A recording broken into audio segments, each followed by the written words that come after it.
Devido à crise no setor automotivo, um assunto acabou surgindo depois de um bom tempo: a volta do carro popular. Aquele famoso carro barato de verdade do povão pode voltar. Sim, meu amigo, mas vem comigo, fica até o final do vídeo pra gente discutir isso. Mas não é tão simples assim como muita gente pensa não. Pois é, meus amigos, como vocês estão acostumados a saber, aqui no canal a gente tem falado dos últimos acontecimentos automotivos agora em 2023. Fábricas de carros fechando temporariamente, pessoal entrando de férias coletivas, algumas demissões, montadoras aí controlando estoques com medo de levar prejuízos, de encalhar mercadorias, culpando taxas de juros, ainda problemas na cadeia de abastecimento de componentes. Mas eles culpam todo mundo, até o Chapolin Colorado, mas não olham para o próprio rabo, mas não culpam o próprio monstro que elas mesmas criaram, que são carros cada vez mais caros e, na verdade, mais elitizados. Porque hoje em dia, infelizmente, carro novo tá virando coisa de gente bacana, infelizmente, né, gente? Eis então que um assunto que estava praticamente enterrado ressurgiu, inclusive dentro do próprio setor automotivo, meus amigos, que é a volta do carro popular, o famoso carro simples, aquele carro de baixo custo, porém mais acessível possivelmente falando para meros mortais, para brasileiros. E acredite, caras, é possível voltar sim, mas isso depende de muitos fatores que a gente vai abordar a partir de agora, para colocar todo mundo com o pé no chão e não se iludir pensando que é muito maravilhoso assim, né? E a forma certa de começar esse vídeo é relembrando o conceito de carro popular.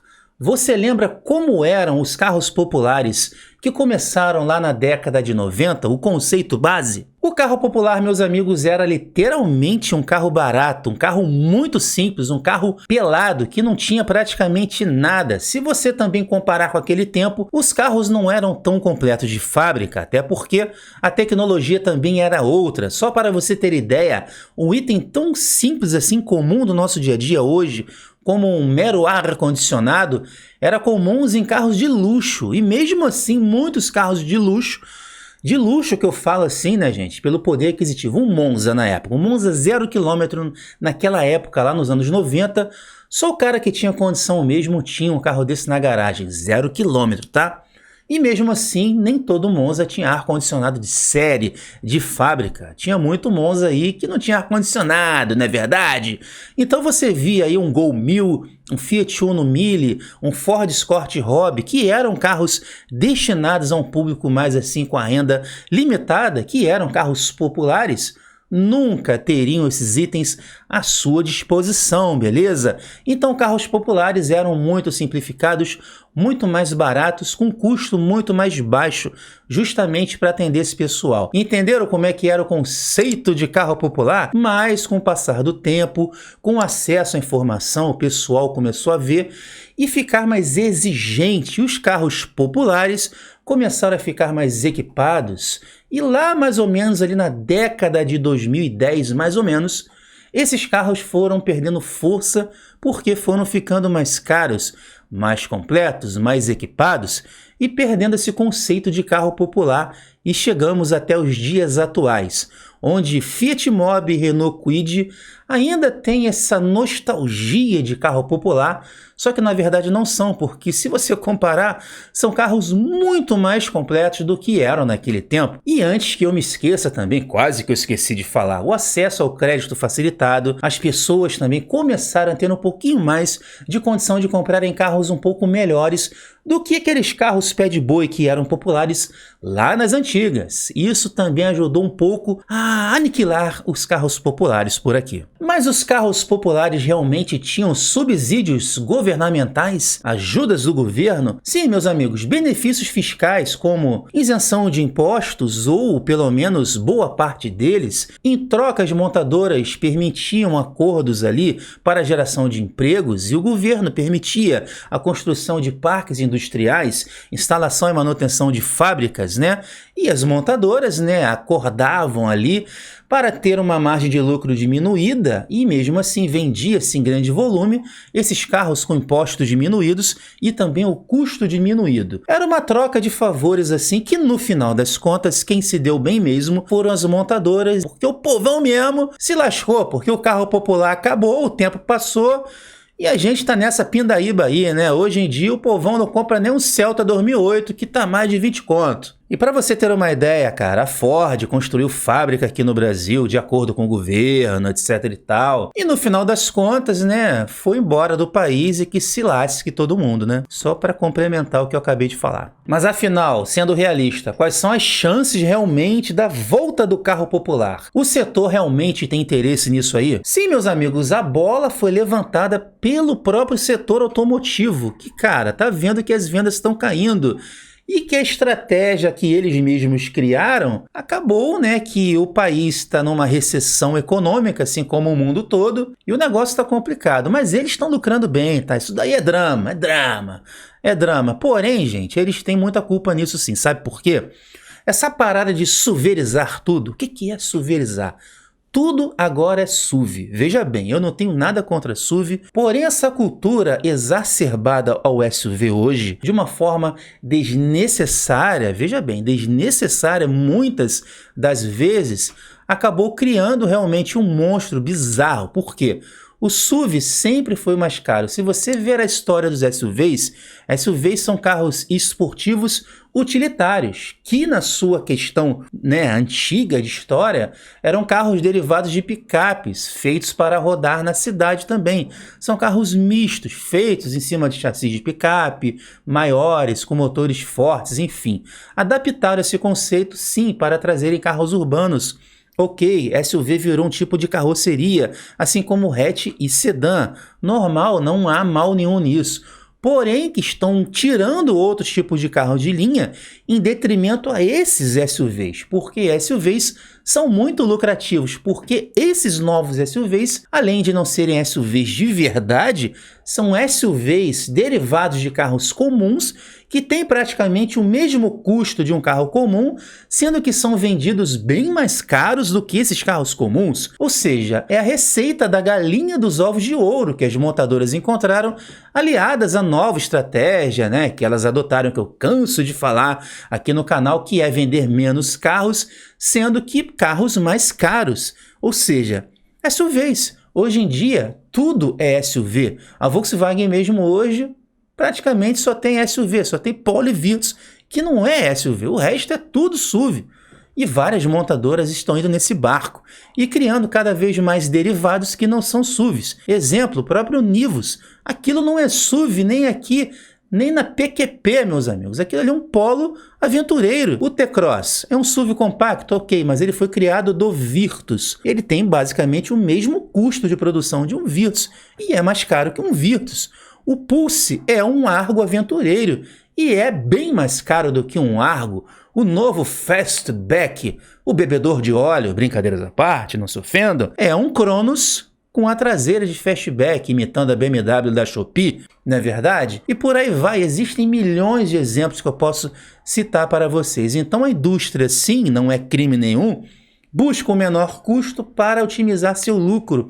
Mas eles criaram um monstro, porque a gente está na América Latina, a gente está no Brasil. Existe uma recessão econômica mundial e o Brasil sente mais forte. A gente está com taxa de juros nas alturas, inflação muito alta, renda congelada. Além de que as montadoras pegaram esses carros mais simples, encheram de parafernálias tecnológicas, que são muito legais. A gente gosta muito, multimídias, telinhas, eletrônica embarcada, muito legal. E colocaram motores turbo que trabalham no limite do limite, que no futuro virarão bombas e todo mundo sabe disso. Estão inclusive infectando o futuro mercado de usados. Complicado, né, gente? Então isso é muito mercadológico e na prática vai ser complicado de verdade. Então as montadoras de verdade estão criando um problemão para elas mesmas.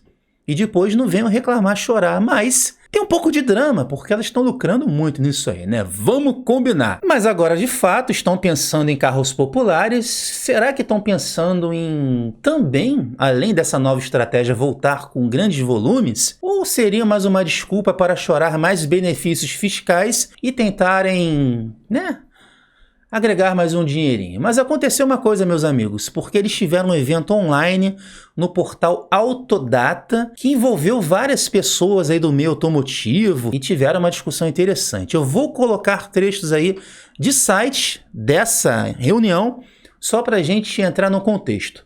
Taca na tela, se liga só. E conferindo com vocês aí um trechinho do site Web Motors, o presidente do grupo Stellantis para a América do Sul, o italiano Antonio Filosa, quer discutir o retorno do carro popular ao mercado brasileiro.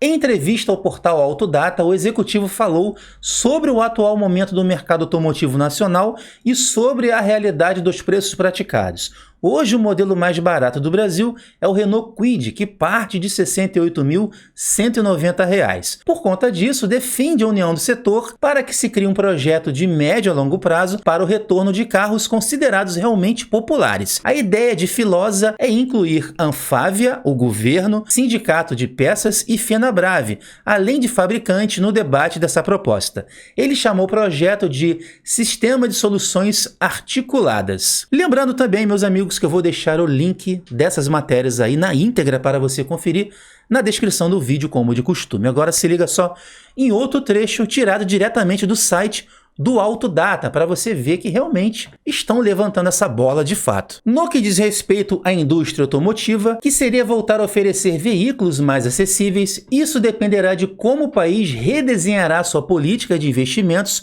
para os próximos 10 anos, opiniou Rodrigo Caporusso, que é o CEO da Volkswagen Financial Services no Brasil e na América do Sul. Dentro desse pacote de pontos a serem revisados por parte do governo, Caporusso destacou a necessidade da aprovação da reforma tributária e das discussões acerca do risco legal, da estrutura regulatória, da política de energia e da indústria do etanol. Esse camarada da Volkswagen Financial Times, ele está se relacionando mais à situação do país, como sempre falo aqui no canal, gente. Todo o setor automotivo que está dentro do setor econômico está dentro de uma cena macro brasileira. Se o cenário brasileiro não melhorar, o setor automotivo também não melhora, é isso que ele quer dizer, beleza? Já o diretor do Itaú Unibanco vê, nesse contexto, o brasileiro acaba migrando para o segmento de usados, em busca de algo que possa pagar, embora o resultado seja o envelhecimento da frota. Já falei disso aqui no canal também, que a frota aqui no Brasil nos últimos anos está envelhecendo progressivamente de uma forma muito rápida, porque só resta a galera comprar carro usado, porque a necessidade de mobilidade urbana, mesmo com facilidade de aplicativos, etc. e tal, hoje, meus amigos, tem uma demanda muito grande ainda. Muita gente precisa de um automóvel próprio. Então, tudo isso que foi dito aqui reforça que há sim um interesse na volta do carro popular. Agora, qual é o motivo que gerou esse interesse aí? A gente não sabe, né? Eu fico com os dois pés atrás, porque sabe como é que são, né? Esse pessoal aí das montadoras. Mas vamos torcer para que aconteça, né, da melhor forma possível. Pois é, meus amigos, já que estão levantando essa bola aí da volta do carro popular, como seria um carro popular hoje em dia, de acordo com a nossa realidade? Na minha opinião, seria assim, ó. Primeiramente, esquece essa parada de SUV, esquece esse negócio de elétrico e híbrido. Isso daí é caro demais. Isso aí é parada para ricos. Esquece isso daí, amigo. Carroceria para carro popular é hatchback ou sedã compacto. São carros compactos, beleza? Rodas de aço aro 14 com calotinhas do vovô. Pode até colocar opcionais ali de roda de liga, mas são opcionais. Eu tô falando de itens de série, beleza? Nada de SUV com rodão 16, 17 não. Tranquilo? Para começar, teria que ser assim.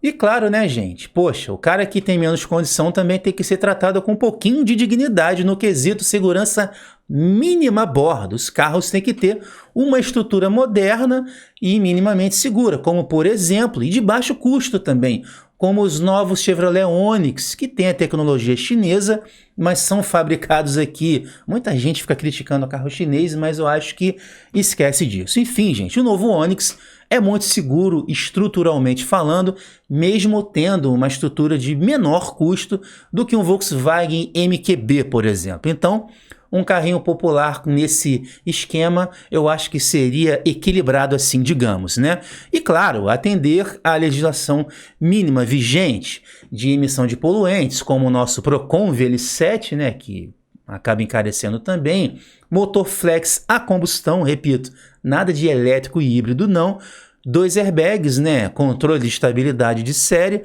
freios ABS e luz de rodagem diurna, que pode ser halógena mesmo, né, ou LED de série. O LED eu não sei se ficaria mais caro, mas enfim. Isso são itens obrigatórios segundo a lei, que já estão entrando em vigor, beleza? Além de costo de cabeça traseiro para todo mundo, cinto de 3 pontas e Isofix. Tá vendo por que seria diferente do carro de antigamente? Mas isso é o mínimo que o carro tem que ter, meus amigos. Ar-condicionado e direção assistida elétrica de série.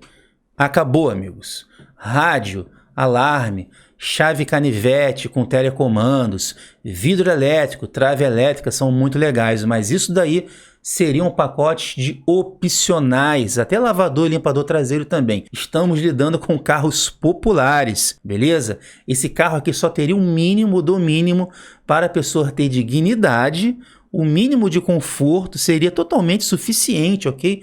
E segurança a bordo, de acordo com a lei, com as normas que temos hoje em dia. E eu acho que no meu pensamento seria possível sim, ok? Juntamente com incentivos, etc e tal, que a gente vai falar daqui a pouquinho. Mas, porém, a gente tem barreiras aí muito relevantes para a volta do carro popular, que são muito realistas. Olha só. Primeiramente, leis rigorosas de emissões de poluentes que encarecem projetos e carros. Depois temos leis que deixam os carros mais seguros, que também as encarecem, né, gente? Eletrificação forçada que as montadoras estão cada vez mais empurrando por causa das leis de emissões. Menor margem de lucro das montadoras. Afinal, carros populares geram menos lucro, né? Muitos impostos na cadeia produtiva impactam muito no preço final do carro para o consumidor também, até para a produção do carro para as montadoras. Desvalorização da nossa moeda é uma coisa, infelizmente, que torna difícil fazer um carro desse no Brasil. Outra coisa também é a grande dependência de componentes importados, que é ligado diretamente à nossa desvalorização da moeda. Com dólar alto, fica muito difícil. E temos também juros muito altos. Poder de compra de quem compraria um carro popular hoje em dia está congelado e muito baixo, praticamente sem condições. E temos também crises geopolíticas e econômicas globais que deixariam um pouco complicado aplicar isso em curto e médio prazo. E para fechar o nosso raciocínio aqui de forma clara, o que deveria acontecer para termos de fato um carro popular de volta, pelo menos a médio e longo prazo? Primeiramente, diminuir essa inflação, mas diminuir a inflação do país não é, de uma hora para outra, não é dando uma canetada que se resolve. São várias ações complexas, como, por exemplo, gerar mais empregos, inclusive empregos de qualidade, valorizando a população, a sua formação, devolver o poder de compra para o brasileiro, fomentando o consumo, ajuda sim a inflação a se readequar, juntamente com a produtividade nacional, ajudar também a tirar carga de cima de empreendedores, que são pessoas que podem gerar mais empregos, né, pessoal? E aí você, em contrapartida, é uma bola de neve, né? Um conjunto de fatores que vai recuperar também o poder de compra. Isso também vai gerar consequências boas, como baixar a taxa de juros de forma orgânica, porque a inflação já vai ser mais controlada e você vai fomentar o crédito, o consumo. Entendeu como é que tudo é conjunto? De uma forma simples. Eu não sou economista, mas eu acredito que dessa forma funcione. Agora tem uma coisa que deveria ser feita que eu acho bem difícil, ainda mais com esse governo novo aí, que seria isentar ou diminuir drasticamente os impostos na cadeia produtiva de carros. Estamos falando de carros aqui no canal, beleza? E carros populares, né, gente? Tem que ter esse incentivo, porque as montadoras, né, não vão querer abrir mão de lucro, todo mundo sabe disso. E outra, isso daqui eu não sei como é que eles vão fazer, que as montadoras também, né, são muito gananciosas. Criarem meios para as montadoras se sentirem tentadas a baixarem suas margens de lucros para terem um altíssimo volume de vendas e compensarem, né, a baixa margem de lucro por carro vendido, porque o carro popular é mais barato, né? Então, essa é a forma realista do carro popular voltar, meus amigos. Porém, não é fácil, mas não é impossível. Eu, sinceramente, já vinha pensando nisso. Esse vídeo já estava na minha cabeça maturando até que surgiu esse evento do Autodata aí no final da semana, né? E a gente criou esse roteiro para fazer o vídeo. E sim, é possível a volta do carro popular. Eu sei que o cenário hoje é muito pessimista, é muito negativo, mas contrariando o que muita gente pensa, eu, Vinícius, hoje, tendo em vista tudo isso que está acontecendo, eu acredito, cara, que o carro popular volte um dia. Por quê, gente? Porque mobilidade é complicado, meus amigos, e o mercado precisa disso urgentemente, tanto a indústria, porque esquece as montadoras, existem muitas pessoas que vivem indiretamente disso, concessionários, famílias, etc. Então, beleza? Essa é a minha opinião baseada em fatos e vamos ver no que vai dar, mas torcendo para dar certo. Porque é uma coisa interessante, né? Mas é isso aí, eu espero que você tenha gostado de mais um vídeo. Desculpe mais uma vez, o vídeo ficou longo, mas são muitas informações. Fica difícil falar disso, né? Num videozinho de 10 minutos curto, né? Fazer o quê? Agora conta aí nos comentários o que você acha, qual é a sua opinião. Será que realmente o carro popular pode voltar com esse governo novo ou não?